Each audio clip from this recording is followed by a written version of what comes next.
If the thought of your upcoming interview is keeping you up at night, this is the video for you, because in this video, I'm going to be talking about 5 quick tips on how to prepare for your next interview. Hey everyone, welcome back. My name is Brittany Hayles, and this is Hayles Consulting. Hayles Consulting is dedicated to helping you gain clarity on your career through resume, interview, and career coaching services. Interviewing does not have to be scary, but I'm not gonna lie, it is definitely gonna be scary if you don't prepare for that interview. So in this video today, I'm gonna be walking you through 5 very quick tips on how to prepare for your next interview. Before we even get started here, go ahead and click that subscribe button down below. Hit the notification bell, because here on this channel, I'm going to be talking you through how to gain clarity on your career and also how to grow your career. Let's get started. So the first tip I have for you today on how to prepare for your next interview is to memorize experiences, not answers.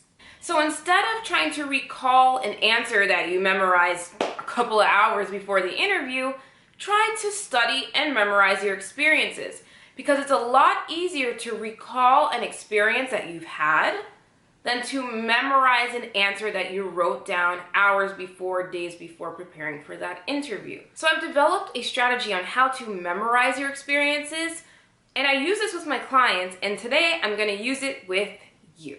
The easiest way to memorize your experiences is to create an experience matrix. What this is a table that allows you to organize your experiences into 3 separate columns. In your first column, you have your work experiences. In your second column, you have your personal experiences. And in that very last column, you have your position experiences. So in your work experiences column, you're going to list out 3 to 5 things that you've been incredibly proud of achieving that have to do with work. Whether that's been events that you've planned, awards that you've received, whatever it is that you feel incredibly proud about and want to speak to in an interview, list them there. And again, about 3 to 5. You can have more than 5, but do not put less than 3. In your personal experiences column, it's going to be the same exact thing, but now instead of it having to do with work, it's going to be anything that is non-work related. So have you started a business recently? Have you started a fitness class recently? Like, what are your personal accomplishments that you're most proud of that you know would be relevant to the interview? So in that last column, what you're listing out are your position experiences. So that's 3 to 5 experiences that you know would be relevant to the position that you are applying for.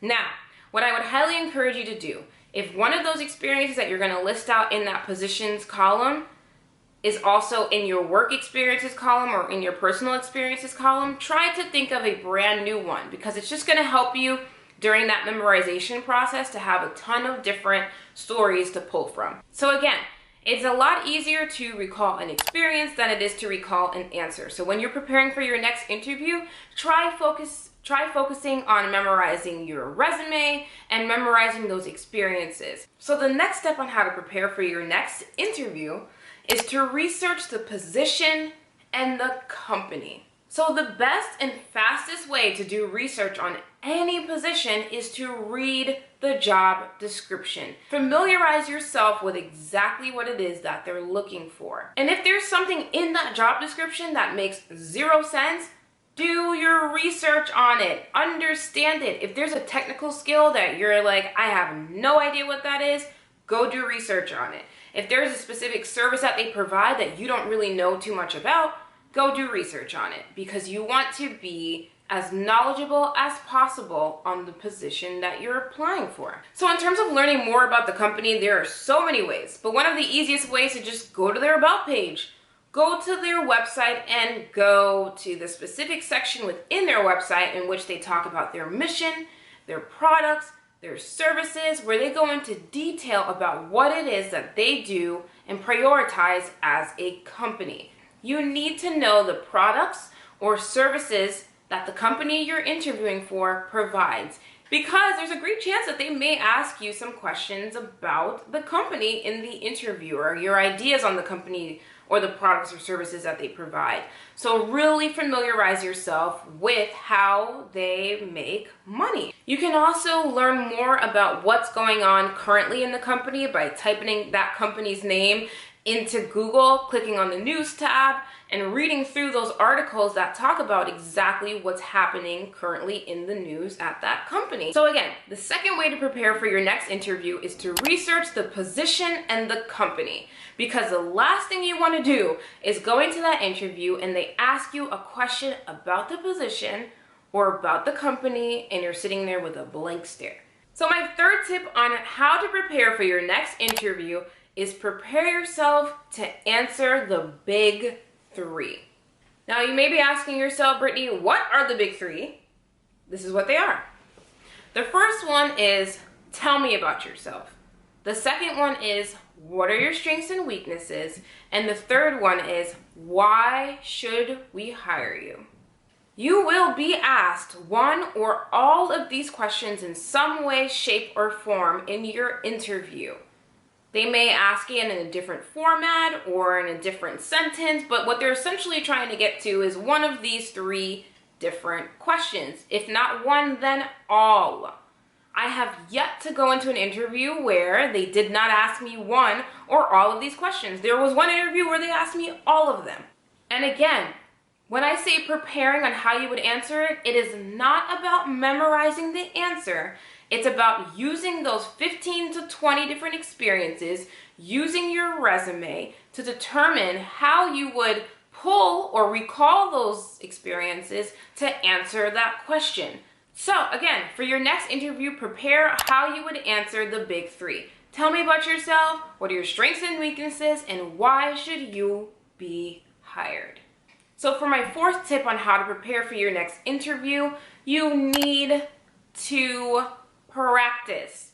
Practice by yourself and with someone else. Go into any resource that you have, whether it be Google, Harvard Business School's resources page, YouTube, and look up like the top 50 interview questions and practice them. At first, I would recommend practicing by yourself, just trying to formulate which experience you're going to use to answer that question. And then once you're done practicing by yourself, you have to practice with someone else. And it doesn't really matter who it is. They don't have to be in your field. They don't have to be in the field that you're applying for. They just need to be able to provide you with feedback. And during that practice interview session with that individual, let them know the top 10 questions that completely terrify you, and those are the ones that you need to be practicing with them, because they need to provide you with feedback on your body language, your confidence, the vocabulary you're using, whatever it is. You want them to provide you feedback not on the easy questions, but on the ones that scare you the most. So again, to prepare for your next interview, you need to practice questions by yourself and also with someone else.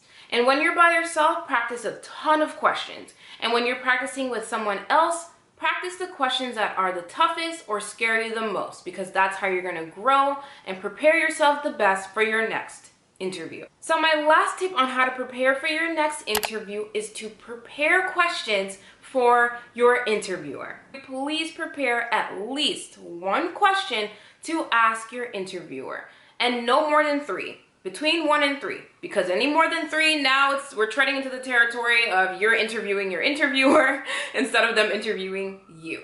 So you may be asking yourself, what types of questions should I be asking my interviewer? That's completely up to you. But basically, the whole premise of asking them a question is to gain clarity on the position or the company. So great questions are things like, what does it take to be successful in this role? Or what does a productive day look like for you in this role? So again, before your next interview, prepare a question or 3 for your interviewer. No less than 1, no more than 3. And the reason why is because you want to come prepared with a question that allows you to gain clarity on that position and on that company. If you're currently preparing for your next interview, I offer one-on-one interview sessions where I create and develop a personalized interview experience based off of your industry, the years of experience that you have, and the position. You can go ahead and schedule that mock interview session down in the description box below, or you can email me at info@haylesconsulting.com. Again, don't forget to subscribe to my channel, like this video, turn on the notification bell so that you can be notified every single time I post a new video. Also, comment down below, what are some ways that you prepare for interviews that weren't listed in this video? I'd love to hear them, and I'm sure the other people watching this video would love to hear them too. If you also have any topics that you'd like me to discuss in videos to come, let me know that in the comment section down below, or if you would like to set up an interview session, once again, you can email me at info@haylesconsulting.com or go straight to my website at haylesconsulting.com. Thank you all again so much for watching, and I'll see you in my next video. Bye!